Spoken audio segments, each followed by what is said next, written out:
Hmm.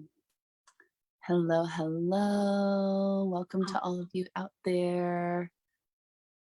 I'm here with Phoenix, and my name is Venus, and we're going to be talking today about some themes that have been up in the collective with this recent full moon in Taurus, with this eclipse, and we're in Scorpio season, and there's been this whole eclipse portal. And so as Phoenix and I have been talking, we've noticed some themes that are rising to the surface. So we're going to be talking about those themes. I'd love to give everyone a minute to join us. As you're joining, please let us know that you're here. Let us know where you're joining in from, and let us know if you have any questions. I actually can't see the questions, so Phoenix, if a question comes up, just kind of raise your hand and let me know. But yeah, the main theme that we have had coming up is this theme of the karmic loops that are happening. And these eclipse portals and these eclipses, to me, have always felt like the end of a book in a series is how I've described it before, or the beginning of a new book in a series, right? There's the chapters that happen along the book, and those are like the new moons and the full moons, and it's like the same characters and the same storyline, and as the themes change and the chapters change and the astrology changes. But when we come into these big portals, these eclipse portals, it feels like it is time to close the karmic loops, to seal up the threads of the storyline that we don't actually want to go into the next book in the series, to say the goodbyes, to let the endings, to let that character die off or move away or fall in love with someone else, right? And really like let those threads go, and potentially have a little bit of foreshadowing of what is to come in the next book of the series. And I speak a lot about books. I love to read, but this could also be applied to any kind of Netflix show that you watch, how there's like the themes throughout the season, but then at the end there is this like tying up of loose ends and letting go of what we don't want to carry forward. And really it creates space for like the new storyline. Did the main character move to a whole new place, or find a new love, or a new hobby, or a new problem or challenge, right? Something else that I've heard is that this particular eclipse portal, and this last one that we just had on Tuesday, specifically to pay attention to what themes were coming up for you, because these themes are going to be themes that are woven into the next 6 months to potentially like 3+ years, that these themes, this portal is such a potent time to tune in and to see the foreshadowings. So that's kind of a little side note, but really what we wanted to talk to you about today is these karmic loops, and how if we don't take the time to tie them up and put them away, and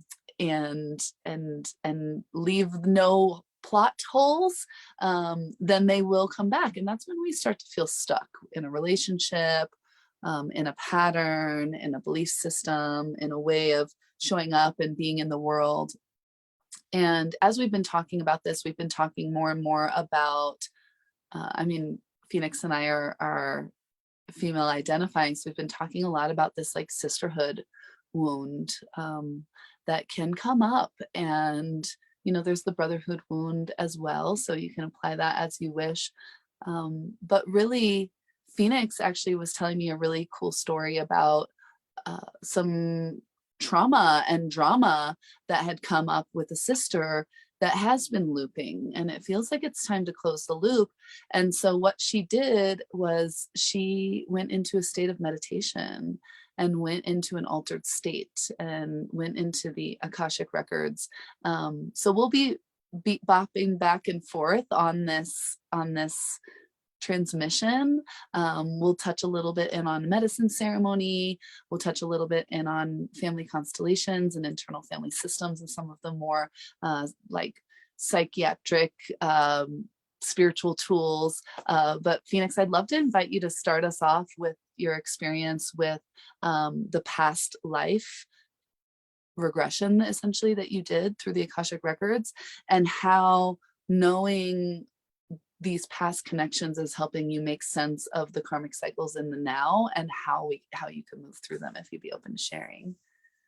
Totally. And I'm going to define karmic loop as a thought pattern process that's repeating over and over again. It could be a core wound dynamic that plays out a story over and over again. It could be an unhealed process from another lifetime. It can be a simple looping, racing thought pattern that the nervous system creates to try and regulate itself.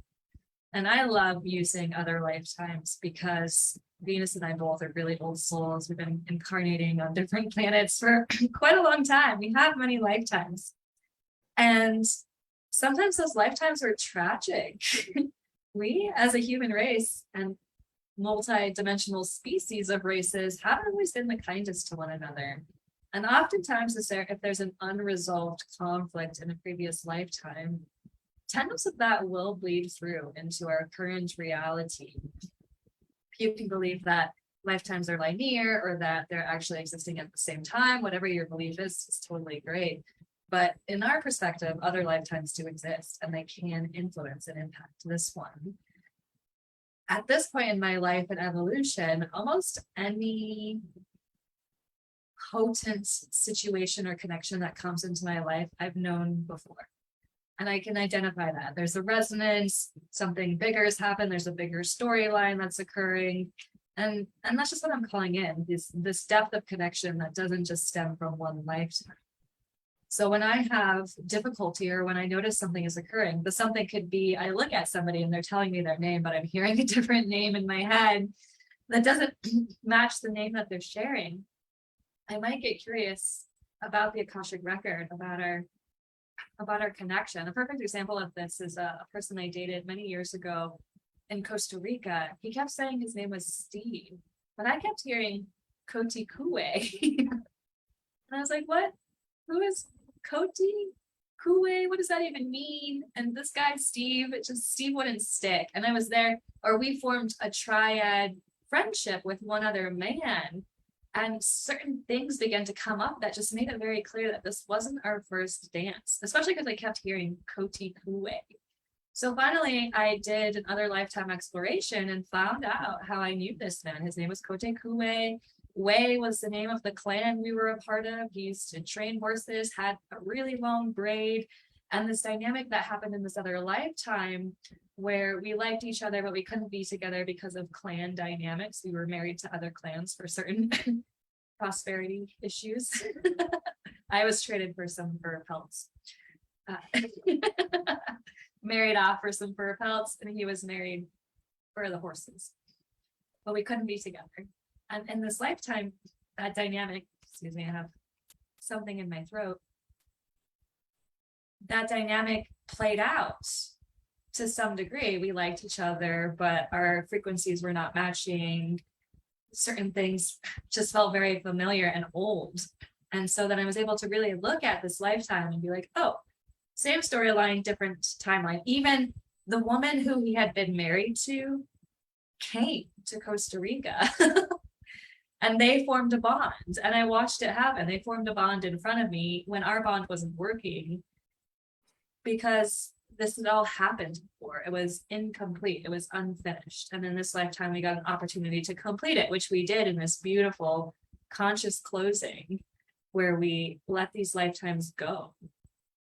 And what Venus is alluding to, difficulty that I've been having. I've been in this loop with this woman for a year and a half. It's been very painful, very distorted, very confusing. And I felt that no matter what I tried, I wasn't making any progress. It just kept happening.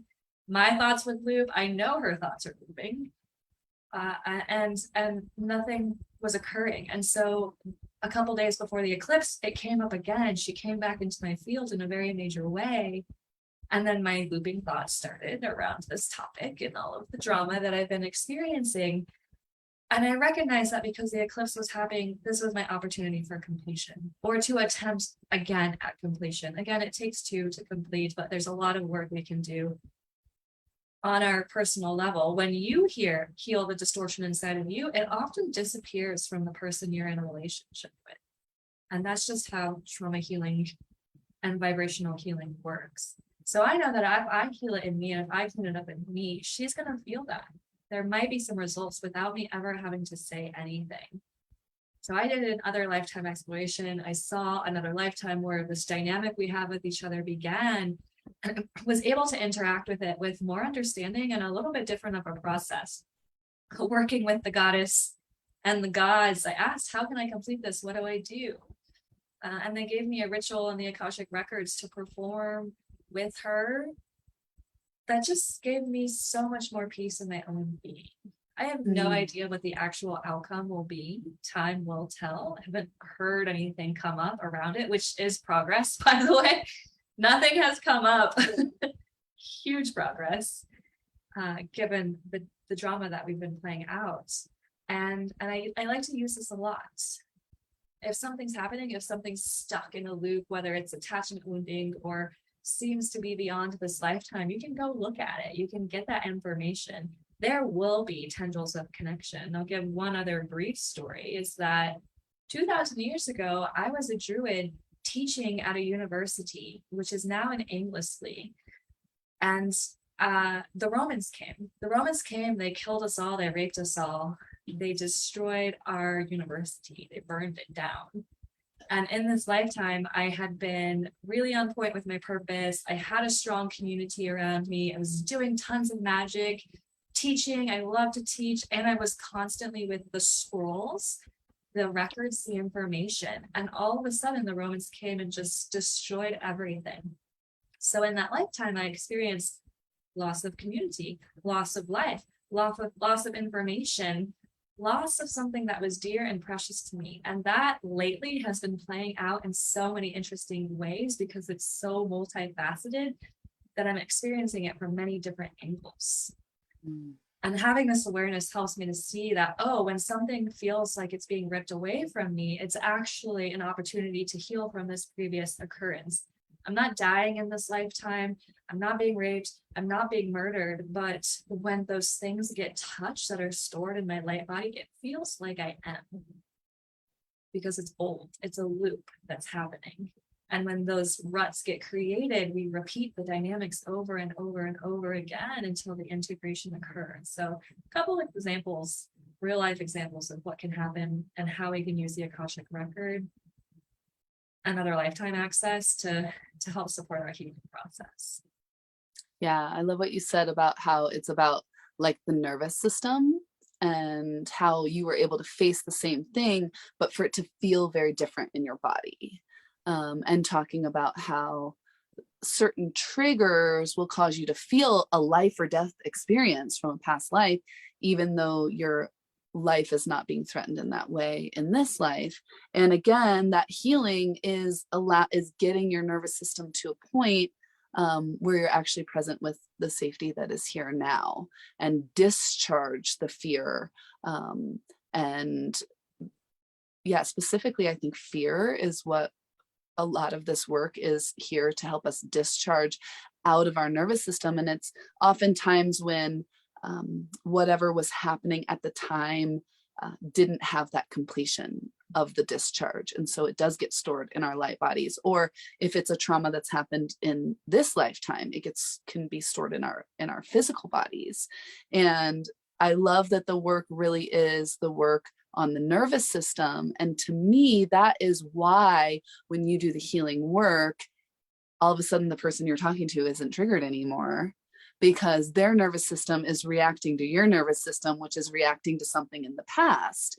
And so one of the tools that I've been working with is when I get triggered, I'm going to feel my emotions. And that, that's a whole nother post that we will create around feeling the emotions. I'm going to feel the sadness. I'm going to feel the rage. I let myself feel it.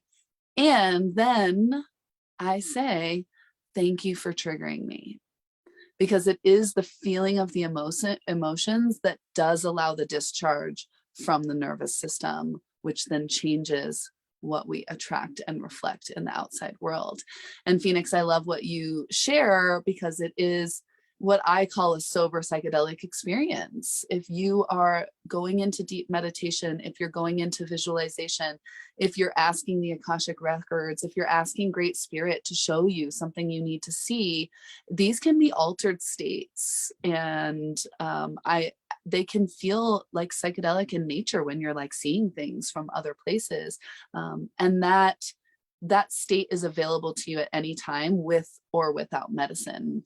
But I did want to touch on this work in those altered states through meditation, and also in the altered states through plant medicine, because Phoenix and I have a program that we put on called Rainbow Warrior. And the main bulk of Rainbow Warrior, it's a 6-month program with 2 retreats built in. It is learning to go into these states through unified consciousness and through plant medicines. And like one of my main goals, and I'm sure yours as well, is to show people the many different paths that we can take to these healing moments. And so the more tools you have in your toolbox, the more you're going to be able to do the healing with yourself, with your family, with your lineage, with your clients. And so these are just a couple of the ways that we like to work. And so with the medicine work, this past weekend, I had a really profound experience where I facilitated a cacao ceremony and ecstatic dance and microdose experience on the first night. And that was a really beautiful way for the community to come together and come cohesive and create that unified field. And then I actually sat in more of like a deep dive medicine ceremony the following day, and allowed space to be held for me to go really deep into a psychedelic experience for healing. And my experience was so profound. I was under a blanket, curled up in a ball and cold. And I was very conscious, and I was kind of thinking that I was like mad that I was cold. And then all of a sudden, I was transported to being curled up in a ball under a blanket or a fur. And it was during the time my grandmother had walked hundreds of miles to escape the war in East Prussia and Germany. And it was like I was there with her, curled in a ball, covering up, holding on for warmth and shaking. And I had this vision also of my other grandmother, who had been raised really in deep poverty, 11 people living in a shed, and her moments of being kind of cold and alone. And then I was in my mother's womb, and I could like look through my blanket, and it looked like I was looking through the skin of my mother, and I was like looking at my hand through the amniotic fluid. And all of these experiences kind of happened at the same moment. It wasn't really linear. It was that they were all the same. And I felt so much of the adrenaline and the cortisol that comes from these fear states of both my grandmothers. And then I always had a hunch that my mother had had a lot of stress while she was pregnant and while I was in utero. And I could feel these emotions, these chemicals pulsing through my body in the now.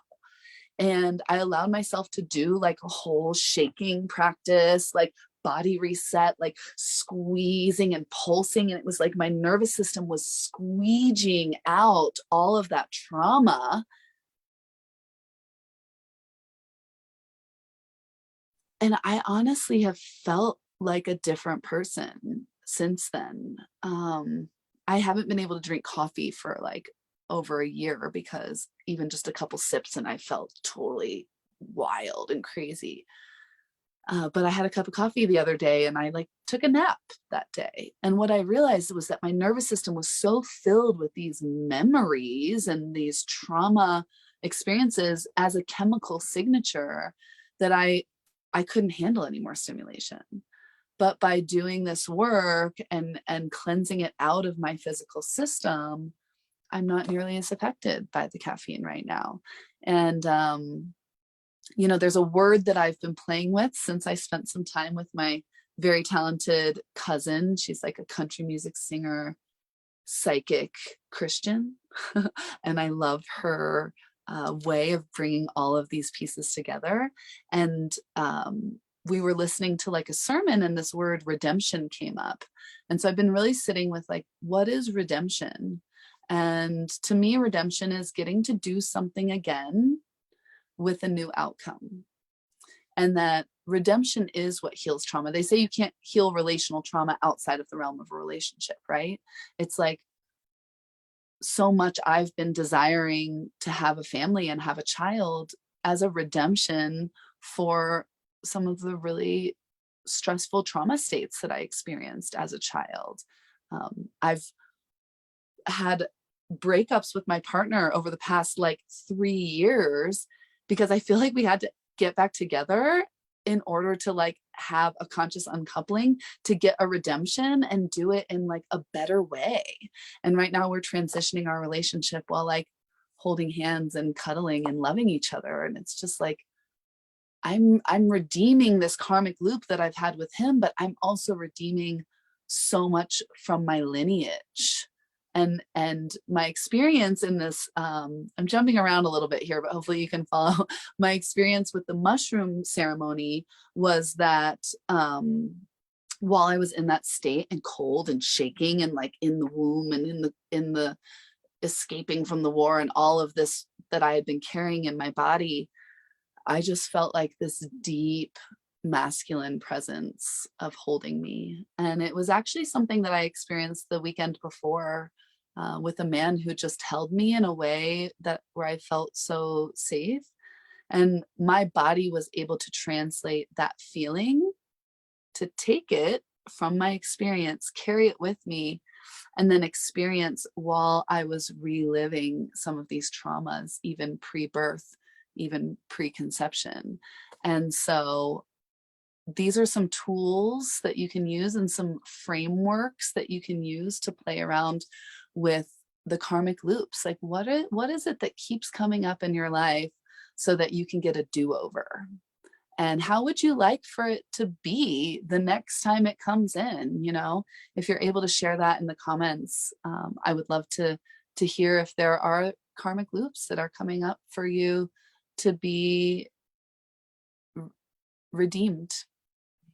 And I'd also love to know if there's any of you out there that have been experiencing trauma through the nervous system, and what you've been trying, what has worked, what hasn't worked, and specifically if there's anyone out there that has worked with the shaking and the resetting that can happen from shaking, because that was such a clear message that came through in this ceremony. And just there's so much science to back it up.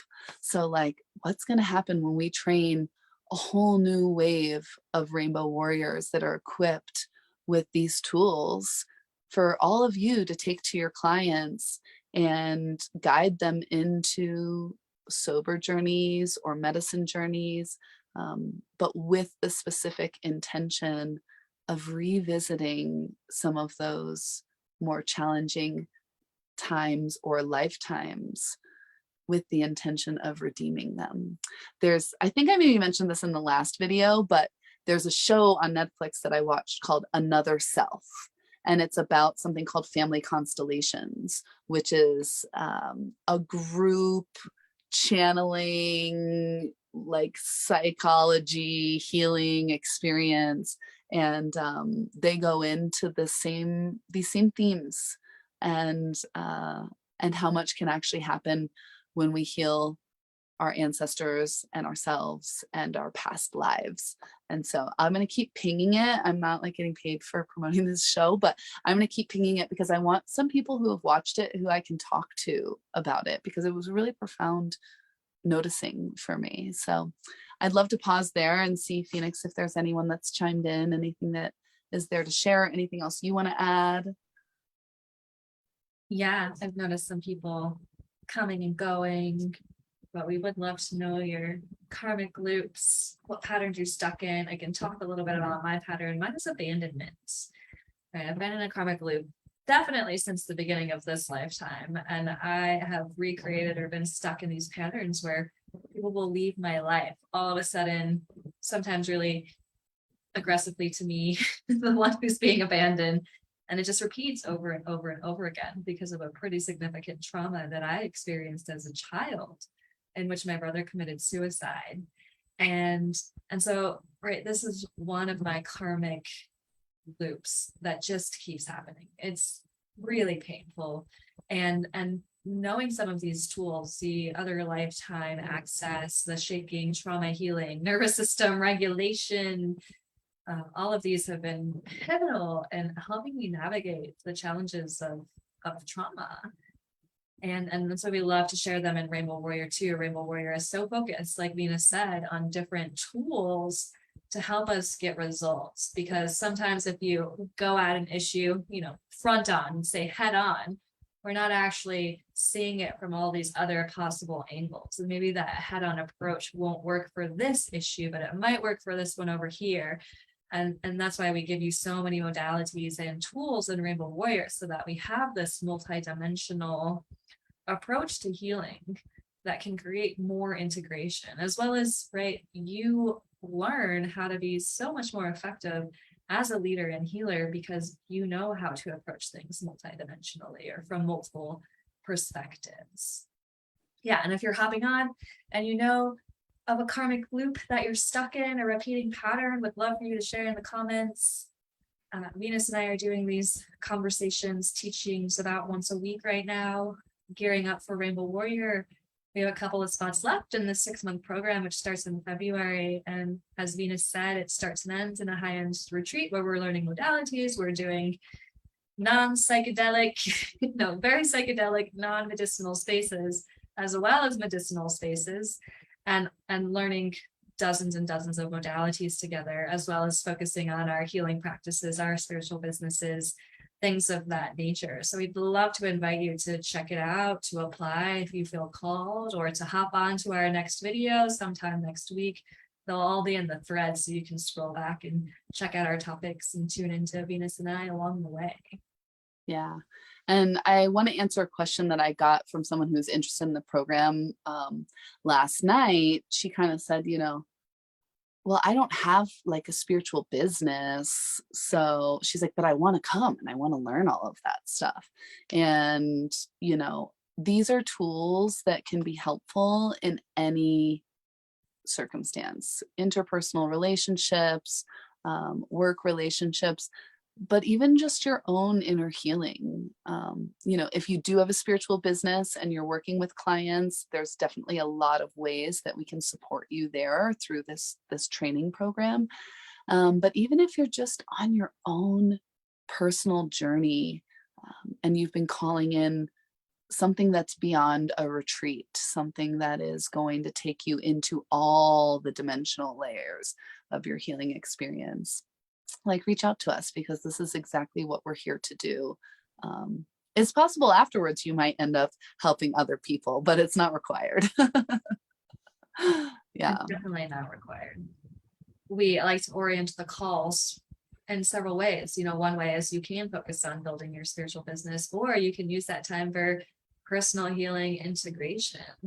It's really important.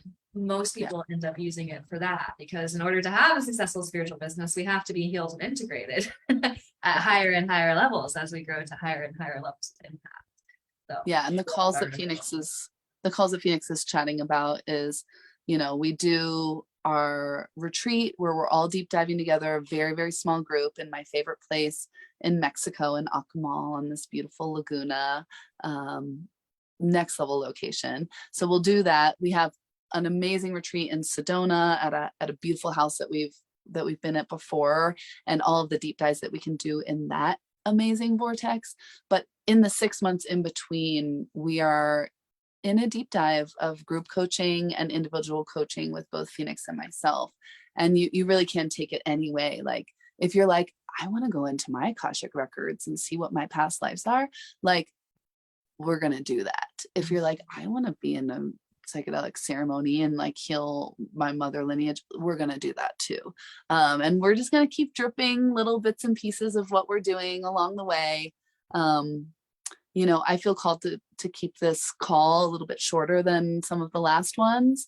But mostly we wanted to come on to let you all know that if you're feeling the intensity of this eclipse portal, if you're feeling like stuff is coming up and you're like, why is this coming up again? I thought it was in the past. Just know you're right on time. and this is the work that we're doing. If you are in the Colorado area, there's only like maybe 1 or 2 spots left, but I'm a part of a sisterhood healing retreat that's happening this weekend, Friday night, Saturday night, and Sunday day. We have more spaces open for just a Sunday day pass, but we're going to be doing a lot of healing of the sisterhood wound and the motherhood wound in this all women's retreat. So if you're like, yes, I have karmic cycles around those things, and you're interested in coming, reach out to me and let me know. And then, you know, Phoenix is locally in the Asheville area and participating in some women's circles and some ceremonies. So if you want to just start getting to know us as we're building towards the Rainbow Warrior, which starts in February, there's some ways for us to start connecting, and we would love to just get to know you, those of you that are called to this work, because we're all in it together. And the healing path is, healing doesn't happen on our own, it happens in community. Yeah, we got to do it together. Yeah. So thanks for tuning in today for this time, Venus. If you're watching the replay, you can watch that or hashtag that, so we know that you're hopping on the replay. And again, look for us. We'll be around. Yeah. And if you're watching on the replay, let us know what the karmic loops are for you. You know, I had an interesting experience where my partner and I are choosing to transition our relationship basically on our exact day of like our 4-year anniversary of when we first got together. And it's like, I couldn't even have written that in my storyline of a fiction book, you know, because it was divinely aligned, and these astrological points are really important points to tune into what's happening for you. So drop us a line and let us know what's up for you. I'll be really curious. The goddess is working through all of us in mysterious and not so mysterious ways. Yeah. Right, Appreciate you all so much. Looking forward to the next time we get to be on a call together, and yeah, see you next time.